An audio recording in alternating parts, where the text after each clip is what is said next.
I do want to ask you about Tanner Heckel. I think probably got some versatility outside, inside. How do you guys use that versatility, and how's his fall camp been? I think we saw maybe a little bit at the star position. Well, I think his fall camp has been a one of good build, right? He's been able to build more confidence in a position of being a corner or nickel. He's been able to build more understanding and knowledge through failures, right? Through screwing up sometimes. And now he can talk to you about it and say, hey, coach, this is what I saw. This is what I did. What do you think about? So you see that and you just know, like, man, this kid is really growing. The other good growth that's actually happened, the other build of it is his build of an even closer relationship with another inside-outside guy in Xavier Scott. When you've got a guy like Xavier Scott as a leader that you can follow behind, that's literally walked out the same paths in the sand for you a little bit to say, hey, I've been an outside guy that converted to inside. These are the things you need to know. So you see how that thing is working, and it really creates some multiplicity for us because now both of those guys on the field at the same time can create good matchups for us at any given time, whether you want to motion a guy, whether you want to stay standard with two guys very close together against them two, they can both play inside and outside. So it's definitely an added advantage for us.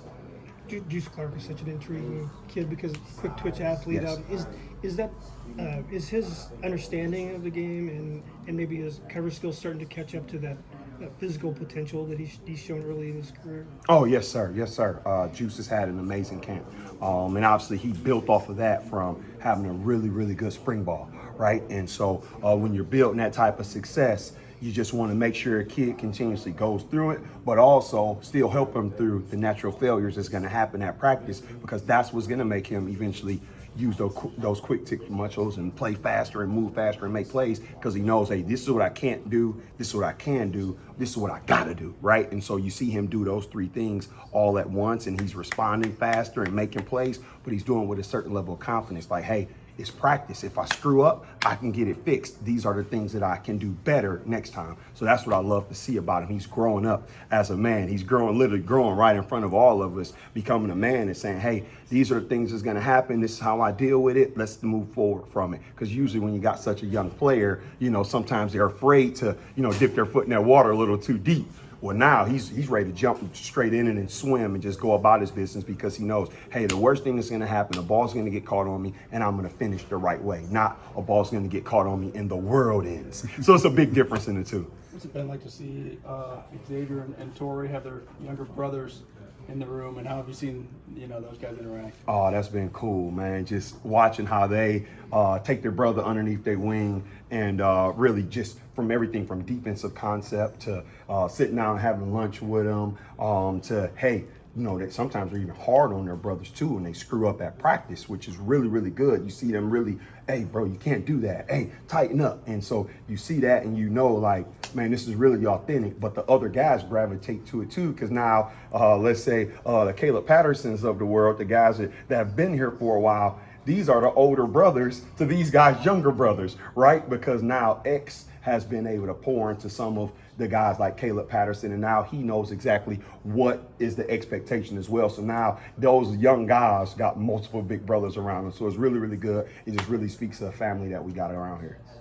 How does that fourth corner spot? I mean, it seems like there's some young guys. Omar Reynolds would be one. How have you seen that battle develop throughout camp? Oh, it's been awesome. I mean, you've seen everything from Omar Reynolds out there. You've seen Grayson Griffin out there. Obviously, Tyson Rooks. You've seen Dangon. Obviously, as we talked, Xavier is already in that top mixture, but then he can be out there on the field. And then here comes Tanner Heckel that's in that mix too. So just seeing that competition and the guys continuously pushing each other and trying to make plays, because they know, hey, it's going to come down to a bar graph, right, of data that Coach Parker's looking at to say, this is how many targets that I had in fall camp. This is how many tackles I made. This is how many PBUs I had. This is how many INTs I had. That's what it's going to come down to, that word dependable. Who do we trust to go out there right now? And so that's for us. It's just always making sure they know, hey, the eye in the sky don't lie. You got to perform every single day to have a chance. Or in our room, hey, every single seat inside of our DB room, you're paying rent to sit in that seat. You don't own it, right? Success owns that seat. You know what I mean? And you got to pay rent on that seat every single day by your dang on production and your success. If you ain't paying rent on it, somebody going to evict you. Somebody coming to take that seat from you. And so that's how we push them. And they love it. They love that competitive drive. They love the brotherhood that they got amongst each other to continuously build on that competitive drive. So it's all love in the room, but it's some competition between that love too. What did you see from R.J. Jones to this point? I think maybe may have been limited a little bit. But what have you seen from him? R.J. Jones is fast, right? And he has a quick twitch, very similar to Juice, right? Still got a lot to learn about football and how we do things here. Obviously, just got here in January, but he's learning to strain, right? Strain through injuries. He's learning to strain through the mental capacity that it takes to like learn what we're doing defensively. He's learning those things. And I think as a young player, that's one of the most important things that you can do is really learn how to strain, learn how to build a routine, and ultimately learn how to become dependable in this program. Experience is pretty valuable at corner, maybe more so than any other position other than the quarterback. But what does that allow you, and what does it allow Coach Henry to do as a play caller to have that kind of experience at the corner position? Wow, multiplicity by simplicity, right? You can show multiple different looks and do some of the same things that you've done. Or you can show multiple different looks and do something different, because these guys have been in wars and battles, so they know how to disguise, right, and still get their job done. So you can add so many things to veteran DBs because they know, hey, I can do this and I can try that and I can use this to screw up the eyes of the QB, screw up the eyes of the receivers, and ultimately create a really good look for the defense and ultimately slow down the production of offense a little bit pre-snap. So for us, it's just trying to continuously add small little tweaks to what they can do by foot placement or by where their eyes are at pre-snap, just to give someone a look that may be not as authentic as what we're doing. So just continuously building on that, and obviously the continuity, right? They know us, we know them.